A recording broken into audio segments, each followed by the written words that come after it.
Shonen Jump, the dominating manga magazine responsible for some of the most popular series to ever grace the manga scene, is in a bind.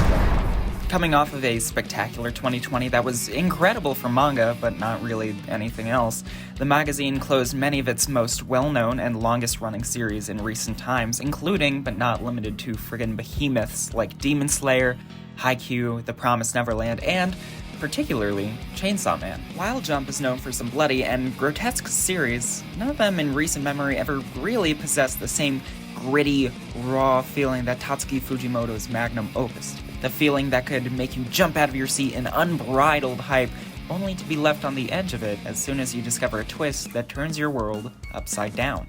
Following the departure of all of these series, the magazine is now tasked with rebuilding its catalog, featuring only 5 series at the moment with chapter counts over 100 and 14 that haven't lasted beyond but 2 years. While there exist a few heavy hitters among these that can be expected to stick around for a thankfully long while, it's been many years since any particular series could be expected to be the next big shonen.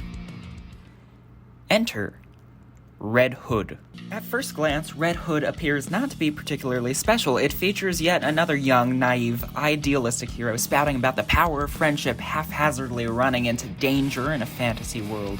In this regard, it's extremely typical. However, it is in this typicality that Red Hood thrives. In its, as of now, 8-week run, it's featured paneling, art, writing, and rabid, unadulterated potential that matches and succeeds what these other shonen can be capable of.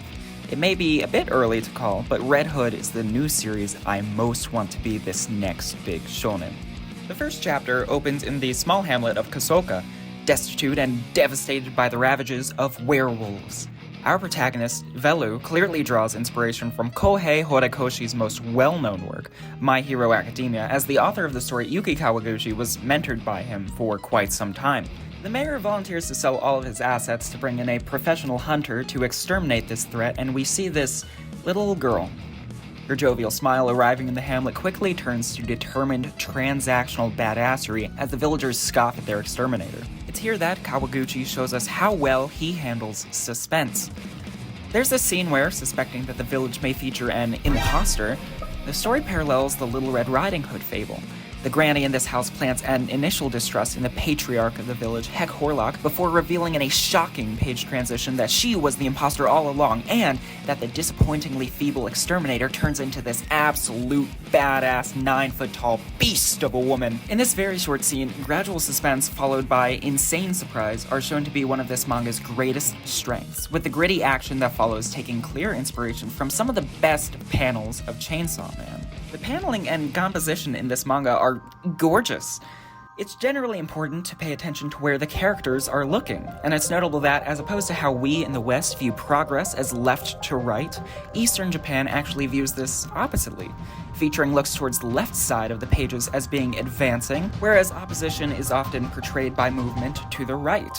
Kawaguchi makes use of this in his composition to create a dynamic feel of push and pull between the baddies and the heroes.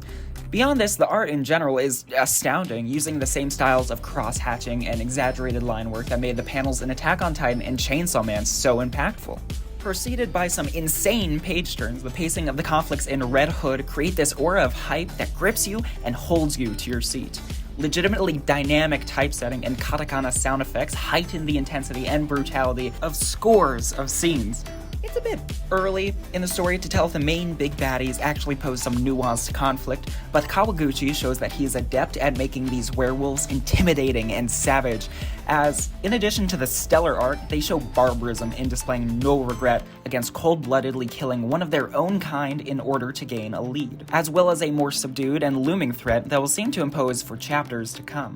Additionally, it shows an increasing level of awareness chapter by chapter that it, a story about fables, is itself a narrative, with snide comments by badass Hunter Grimm fighting the ever-relevant trope that the power of friendship can defeat any foe, as well as some references to editing the script and wasting pages that could be interpreted as a middle finger to the editor, Taguchi, who, brief sidebar, is somewhat infamous for his style of editing that perhaps overemploys exposition, arguably leading Masashi Kishimoto's Samurai 8 down the path to its doom.